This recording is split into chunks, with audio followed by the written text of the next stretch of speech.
दोस्तों, तारीफ मैं नहीं कर रहा हूँ बल्कि खुद अमेरिका की रिपोर्ट आई है।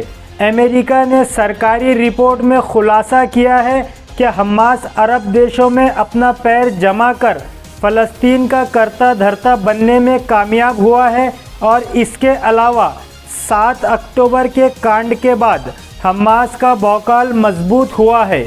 बजाय हमास के ख़िलाफ़ होने के लोग हमास को फ़लस्तीन का रक्षक के तौर पर देख रहे हैं और लोगों में हमास के लिए संपत्ति बढ़ गई है और हमास के सपोर्टर ज़्यादा हो गए हैं। ये बात बड़े सुकून से एक एक जुमले को क्लियर करके इसीलिए बोल रहा हूँ क्योंकि ये अमेरिका की रिपोर्ट है, किसी और संगठन की या कोई मुस्लिम संगठन की रिपोर्ट नहीं है। ये रिपोर्ट अमेरिका की पूरी इन्वेस्टिगेटिव रिपोर्ट है जिससे साफ तौर से साबित हो गया है कि सारे प्रोपोगेंडा के बाद हमास अपने मकसद में कामयाब हो गया है। मेरे दोस्तों, आपको बताना चाहूँगा कि इजराइल के अंदर जो बड़े बड़े नेता और राजनेता हैं वो भी नेतन्याहू को नंगा कर रहे हैं। इजराइल की पार्लियामेंट के एक्स स्पीकर ने साफ कहा है कि नेतन्याहू की इमेज पूरी तरह से ख़राब हो गई है और नेतन्याहू अपनी अकड़ और अपनी ज़िद में है, जिसकी वजह से नेतन्याहू इजराइल के लिए एक बड़ा ख़तरा बन चुका है। उसको उसकी पद से हटा देना चाहिए। इतना ही नहीं, सारे मामलात अब पलट चुके हैं।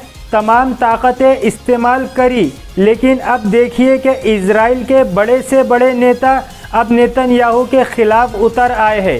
इजराइल के पूर्व प्रधानमंत्री ने भी कहा है कि इजराइल का ये जो नेतन्याहू प्रधानमंत्री है ये सीधा सीधा हमारे देश यानी इजराइल के लिए एक बड़ा खतरा बन चुका है। ये नेतन्याहू डिक्टेटरशिप की तरह काम कर रहा है और इसकी सारी नीतियां गलत साबित हो रही है, जिसकी वजह से इजराइल आज बड़ी मुसीबत में फंस गया है। שהוא הפקיר את המדינה, שהוא הפקיר את אזרחי המדינה, מה?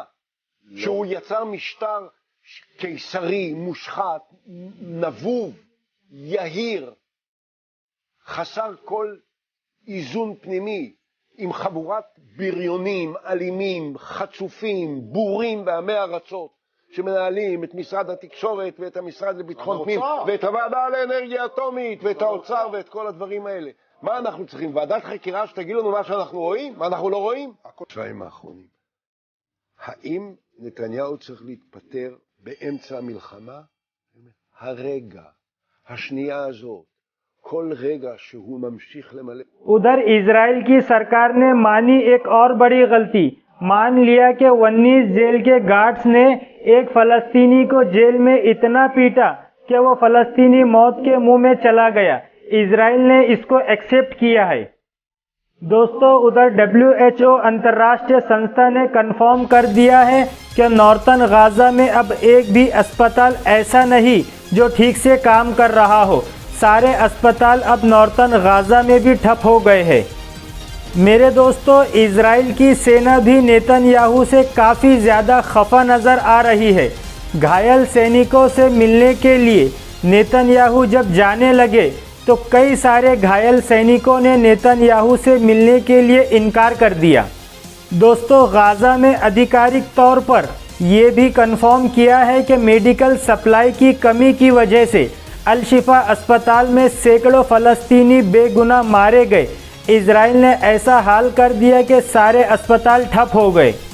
दोस्तों, उधर अमेरिका के एक और प्रेसिडेंशियल कैंडिडेट जिनका नाम कॉन्डोल वेस्ट है, उन्होंने मीडिया के सामने एक वीडियो पेश किया है। उस वीडियो में वो बयान दे रहे हैं कि इजराइल की डिफेंस फोर्सेस और नेतन्याहू और सरकार को इंटरनेशनल क्रिमिनल कोर्ट के सामने पेश करना चाहिए, उन पर केस होना चाहिए, ट्रायल चलनी चाहिए, क्योंकि इजराइल की सरकार और सेना गाज़ा में नरसंहार कर रही है और अंतर्राष्ट्रीय कानून का उल्लंघन कर रही है। आप सुन लीजिए। I've called for Netanyahu and the IDF to be brought before the ICC, the International Criminal Court, Article 6, 7, and 8, crime of genocide, crime against humanity, and war crime. And what I mean by that is we need to live in a world in which we fundamentally believe that Palestinian suffering has the same value as Jewish suffering. Jewish suffering has the same value as Palestinian suffering.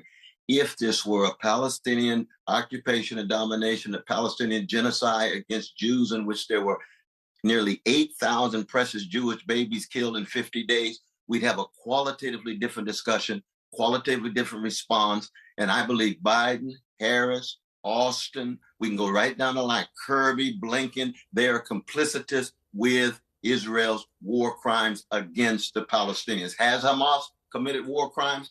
Absolutely, they've committed war crimes, but not crimes of genocide. And when Netanyahu invokes Amalek, 1 Samuel 15:3, in the biblical text,